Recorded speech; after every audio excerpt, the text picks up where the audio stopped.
At the start of the story, we see a boy named Helm who has been living alone and depressed since his mother's death 2 years ago.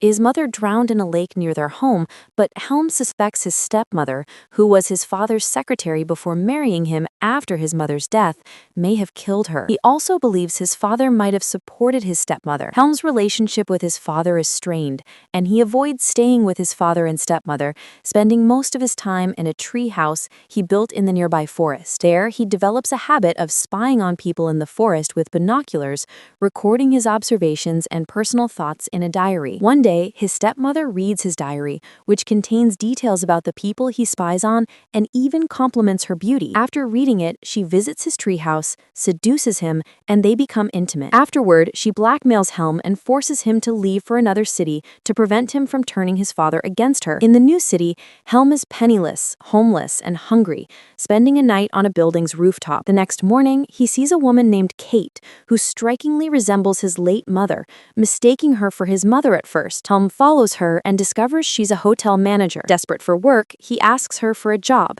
and after some questions, Kate hires him to work in the hotel kitchen. Helm enjoys the job and works diligently. After work, Helm begins following Kate, observing her routine, and even locating her home as he's grown fond of her. One day, when Kate is absent from work, Helm sneaks into her house. While looking out her window, he notices a clock tower with a clear view of her home. Since he works near the clock tower, he moves from the hotel's small room to an abandoned room in the tower where he can spy on Kate using his binoculars.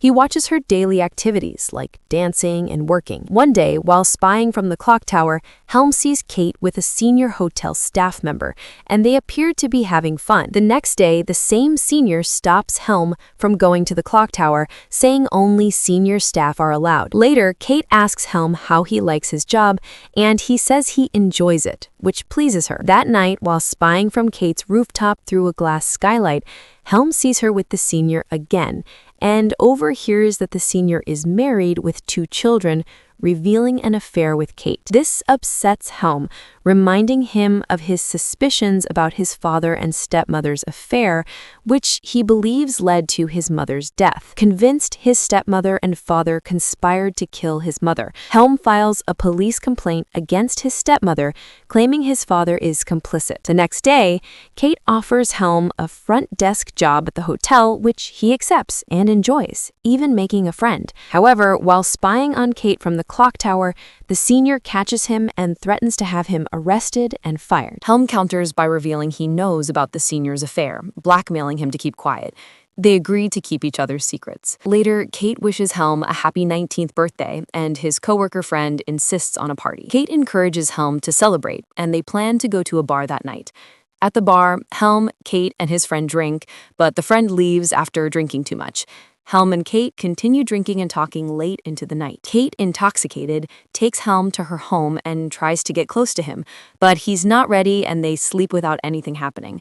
Helm feels elated lying next to the woman he's been watching. The next day, Helm asks Kate out on a date, but she refuses, telling him to forget what happened in her drunken state. Upset, Helm leaves, but later Kate calls him to a hotel room where they grow close again. Helm feels happy with Kate and she seems content too. However, one day, while spying from her rooftop, Helm sees the senior arguing with Kate and attempting to hit her. Enraged, Helm jumps into the room through the skylight to protect her, but is attacked by the senior, who reveals to Kate that Helm has been spying on her from the clock tower. Shocked, Kate sends the senior away and confronts Helm. He admits to watching her since he first saw her, explaining it's because she resembles his mother. Angry, Kate refuses to listen further, fires him, and tells him to leave. The next day, seeing Helm sitting outside the hotel, Kate takes pity on him and brings him to her home. When she asks why he spied on her, Helm explains his mother's death 2 years ago left him broken.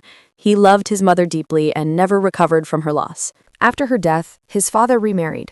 But Helm hated his stepmother and lived in the treehouse, where spying became a habit. He tells Kate that her resemblance to his mother drew him to her. Feeling sympathy, Kate wears a dress Helm brought, belonging to his mother. Seeing her in it, Helm breaks down and Kate comforts him. The next day at work, Helm learns his parents have come to see him, having found him through the police due to his complaint against his stepmother. With no evidence, no action is taken against her. His father reveals they're in heavy debt and need to sell land. His mother left him to pay it off, asking Helm to sign the will. Suspecting his stepmother's involvement, Helm refuses. His stepmother insults him and they leave. That night, Helm recalls her claim that his mother's death was an accident. Enraged, he returns home, ties up his stepmother, and takes her to the lake, intending to drown her. Realizing his mistake, he pulls her out and apologizes. She leaves, and his father reveals that Helm's mother was depressed and took her own life. Shocked, Helm apologizes to his father for his behavior. Helm returns to Kate, but she refuses to meet him, saying her relationships never work out and she's not ready for one. She tells him he's too young and to return in a few years if he wants a relationship. Helm leaves, walking down the street with a smile, thinking to himself that he'll meet Kate again one day. The story ends here.